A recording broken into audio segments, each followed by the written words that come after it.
Alright, ladies and gentlemen, welcome back to the channel. Today we're talking about the Detroit Lions because they just had the most complete game of their season. They now sit at 5-7, but we're not too worried about the record. We're thinking long term with this Lions team. They did not punt the ball. Opening drive for Jacksonville, they turned the ball over, so Detroit forced turnover right away. They put points on the board, and they just never had their foot off of the gas. I saw so many people confused by the Lions' performance today. 40-14. I'm thinking to myself, damn, dude, we've been talking about the Lions for a minute now. Lions fans have been talking about this all season for good reason. Now, I know Jacksonville isn't Buffalo.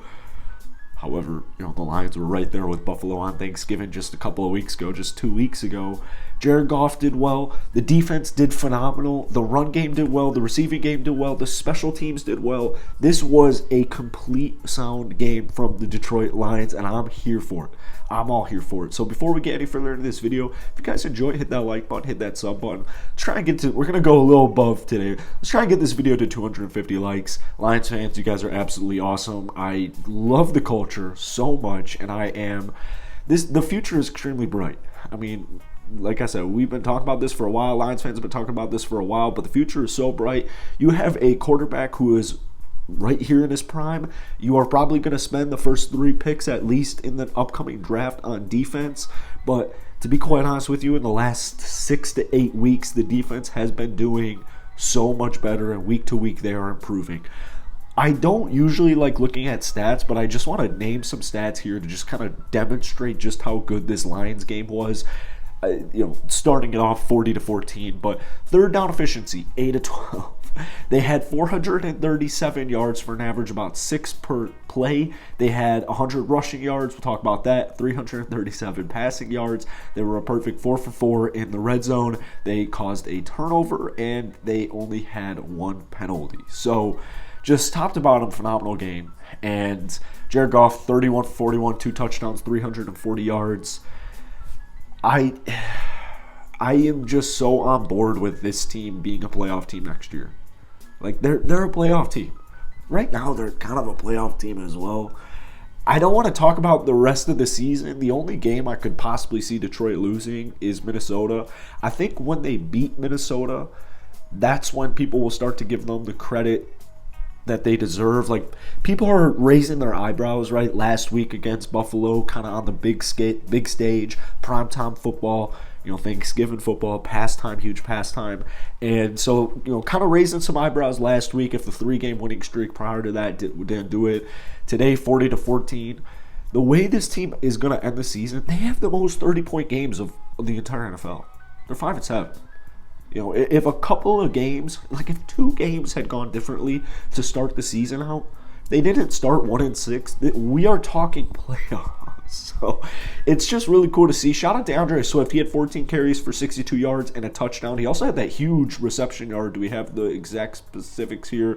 24-yard reception. He finished 4 catches for 49 yards. DeAndre Swift did a phenomenal job. He's one of those guys I have circled right now because Jamal Williams is an absolute stud. He had another touchdown today. Just 11 carries for 35 yards, but he had another touchdown today. DeAndre Swift heading into this game was averaging 5.8 yards per rush. Swift is a dog, right? I don't think people are arguing that Swift isn't a dog. The thing with DeAndre Swift is staying healthy. That is solely it, is just staying healthy. If he can just stay healthy and do what he did today, do what he's done when he's healthy in his time in the NFL, you have one of the most slept-on running back duos in the entire National Football League in DeAndre Swift and Jamal Williams. Now, talking about the receiving game, Amon-Ra St. Brown is an absolute stud. He's a star. He's a rising superstar. I think he's just already a star. 11 receptions, 114 yards, and 2 touchdowns today. I was at the Bears-Packers game today, right? And my uncle and I were talking about Equinemius got a reception or something. We were talking about his brother. And by his brother, I mean Amon-Ra St. Brown, because we were saying this guy's an absolute menace. He is a superstar. Rising superstar, I should say. He's a star already. So you have him, and I pair him with Jameson Williams. Now, this was his first game back. So I would imagine until he tore his ACL, I'm not great at math, less than a year ago, right? Because it was the national championship game. This still was a first round pick. Obviously, he was out of Alabama, and since he tore his ACL, obviously you drafted him, and you're thinking to yourself, all right, maybe we'll get some tastes. Sounds super weird. We'll use different word choice. We'll get a little sliver, still a weird word. We'll see spurts of it. We'll see spurts of what he can provide for us long term, probably at the end of this season. And year 2 is when we'll see him just completely fully healthy, and that's when he's going to be ready to eat. But today, it was just cool to see him making his debut. It was just cool to see him be in a Detroit Lion uniform, in a jersey for the first time of the season. Now, DJ Chark, 5 receptions, 98 yards. He hit it long for 41. I love that deep bomb by Jared Goff, which is just another reason why Jared Goff is so good. He makes the throws he has to make.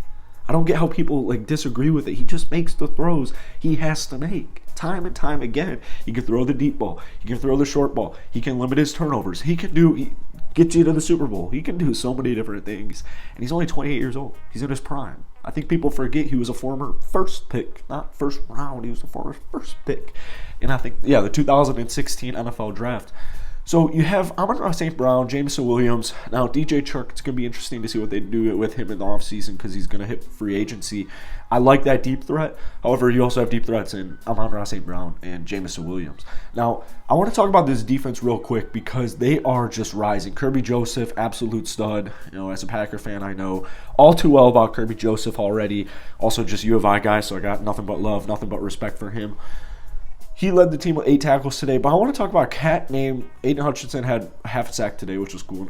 Nice quarterback hit. I want to talk about a cat named James Houston. All right, James Houston had his debut last week, and they played the Buffalo Bills. And the Buffalo Bills are a really good football team. They're actually a Super Bowl contender. So James Houston comes into that game, first game, and he has 2 sacks. Well, he followed this game up with another sack. So when I think about Detroit, I'm like, all right, well, they have a genius GM. And so is Troy Weaver. Detroit sports are up. So they have a great GM. They have a great coach that is just embedding a perfect culture over there. You have a fully capable Super Bowl proven quarterback. You have a deadly running back duo. You have all these weapons at the receiving room. Defensively, you have cats like Kirby Joseph, young cats like Kirby Joseph, Aiden Hutchinson, James Houston, just named 3 of them. When this team fills out the rest of their defense, when they fill out the rest of their holes in not only the NFL draft but in free agency next season, they're building something sustainable. It's not like the Rams where they're just, going to go all in on free agency, make all these trades, get rid of first round picks. That's not what Brad Holmes is doing. He's building something sustainable. He's building something that will be winning for 5 seasons at least. I think Lions fans would agree with this statement. Detroit's set up perfectly to win for the next 5 to 7 seasons at a minimum. They're going to be a very winning franchise, very good franchise for several years to come. So today I think we finally got our first full little look at this just complete team when they're getting fully healthy.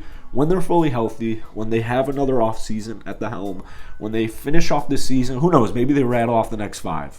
Who knows? We've seen crazier things.